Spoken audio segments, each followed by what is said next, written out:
Okay, so this is our box on a ramp with a pulley and friction. We've got mass 1 here and mass 2. They were improperly labeled initially. Mass 2, I'm going to use the black pin, and mass 1, I'm going to use the blue pin with this raggedy camera. I'm not sure that you'll be able to tell the difference, but I'll give it a shot anyway. So we'll start with mass 1. So I draw a free body diagram here of mass 1, and obviously the forces acting on it are gravities pulling it straight down, and we know what that is because that's going to be the mass of 1 times the acceleration due to gravity. Hopefully that's becoming second nature to you, and you know that automatically. You don't even have to write it out. You can just say, okay, the force is pulling this mass down due to gravity is 2 times, I'm going to use 10. So that would be 20 newtons would be pulling this object downwards, or towards the center of the earth, I should say, for future reference. We also know that there is tension pulling it up. That is the force of tension on Mastering Physics. It's just abbreviated tension. And really those are the only two forces that are acting on that object. Now mass 2 is a little bit trickier. So I'm going to come over here and I'm going to draw the free body diagram. The rope comes up and goes over, and so I'll put 2 right about here. This is object 2. Now let's start with the easy stuff. Gravity is pulling this down.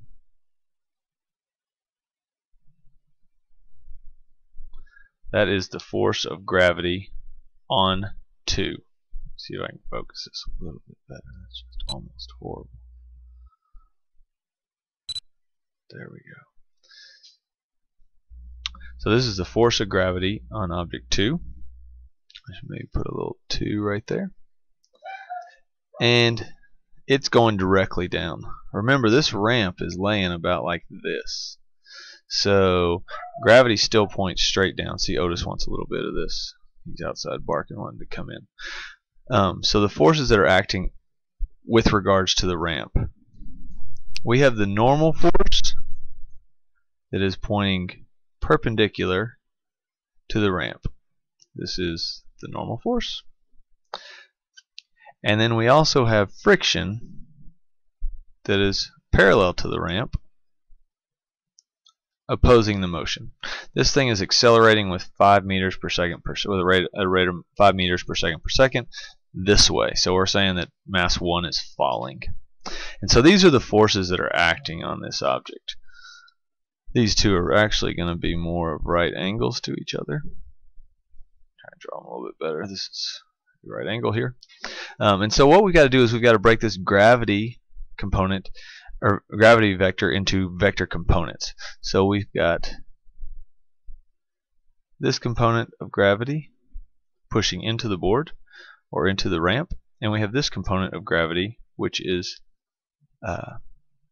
pulling it down the ramp. So we'll call this FGX because it's in the X direction, and we'll call this one FGY because it's more or less in the Y direction. So the normal force is obviously going to be equal in magnitude and opposite direction of the Y component of the gravity, and this force of weight is actually pulling it down the ramp. It's not the same as friction. I sort of drew them the same length, but that's just coincidental here. It's not the same. This represents the weight that's pulling it down the ramp. So if we were to redraw this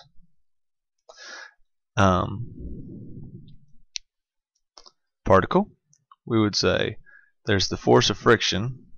And I'm going to draw it like this just to sort of clear it out, or clear it up a little bit.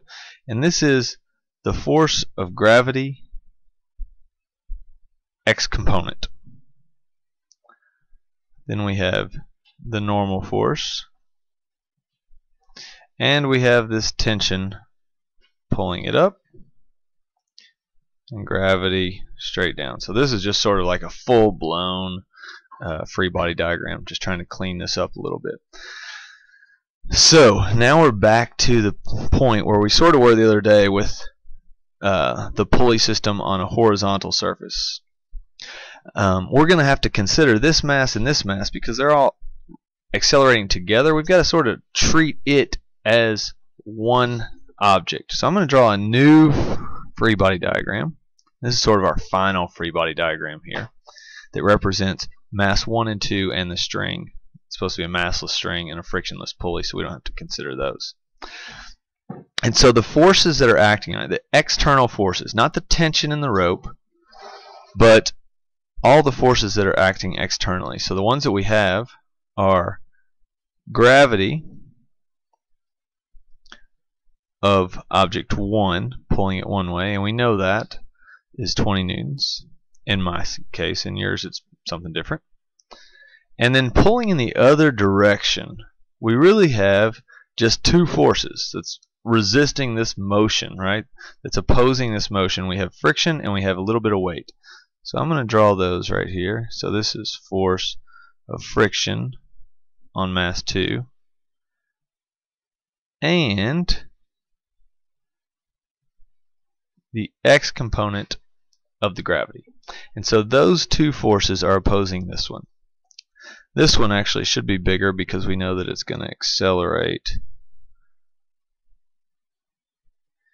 in line with the force of gravity. It's supposed to be greater than this because the system is accelerating around like so. So now all we've got to do is just sort of solve this equation, or use this equation to find our net force when we know acceleration. So now it just becomes a Newton's, I would say a simple Newton, not a simple, a complex Newton's second law problem. So really what we're starting with, the acceleration equals the net force divided by the mass. And so you have to ask yourself now, okay, so the acceleration was given to us. I made it up as 5.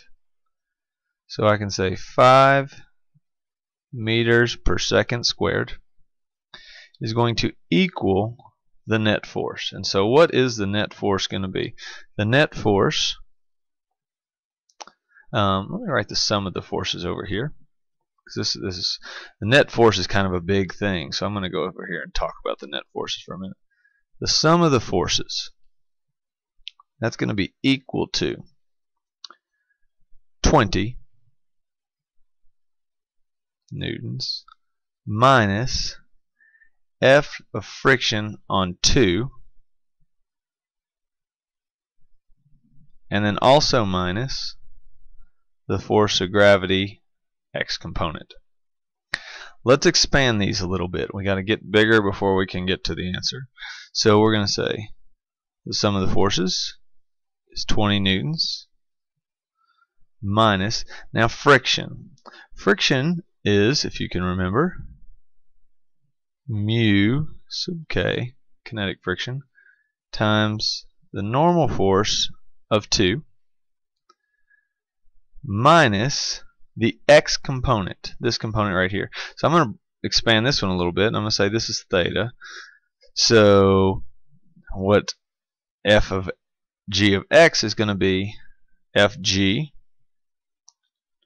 2, and since it's opposite, it's going to be sine of theta. We're still not to the masses, but if we keep making this bigger and bigger, we'll get to the mass. So just stick with me here. We'll keep on traveling out. So I'm going to move this equal sign over a little bit. This is the same equals. I'm just moving it out here. 20 newtons minus mu sub k, we know that's given to us, 0.2. The normal force. So what is the normal force here? Let's come and let's look at this. The normal force is some component of the force of gravity on 2. So it's going to be, it's actually the cosine component, right? The adjacent component. So it's going to be f of g on 2 times cosine of 30 degrees, or whatever your angle is. So now this is mu times the normal force minus force of gravity on 2 times sine of theta, and that is the bit of weight that's pulling it back. Now let's break one last thing apart, and then we'll be able to come back over to our acceleration problem. Force of gravity. Let's talk about it in terms of mass, because that's what we're looking to solve for, is mass 2. So I'm going to move my equal sign over one more time. 20 newtons minus 0.2, and the force of gravity on 2 is mass 2 times acceleration due to gravity, which I'm going to say is 10 meters per second squared, times cosine of 30 minus mass 2 times 10 meters per second squared, acceleration due to gravity, that's this FG of 2, times sine of 30. Now if you look at this, let me see if I closed.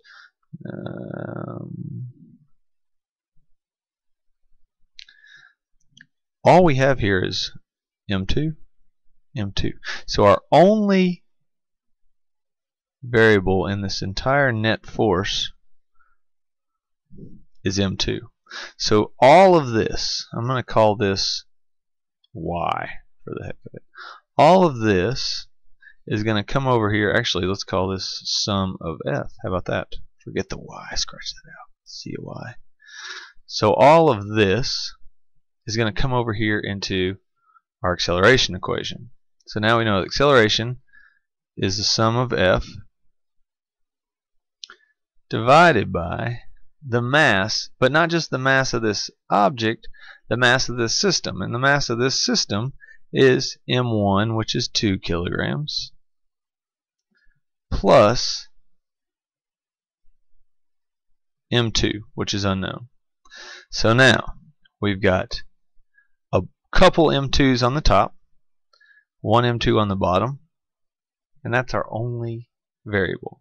So now we've got this big long equation, all this up here, that we now have to solve. Now it's just algebra. So hopefully that gives you a little bit of boost. The main points that I want to drive home here is that this thing operates as one system. It's going to accelerate together, so you have to consider it as a system. When we're looking at its acceleration, we're only looking at the external forces. So what forces are acting on this, right? So a component of gravity is pulling it back, friction's pulling it back, and weight is pulling this one down. And really those are our only sort of forces that are important. This tension, we don't have to worry too much about it, because the rope's not going to create some tension. It just exists because of all these other things. So this is just part of the system. Hope that moves you towards an answer, and enjoy.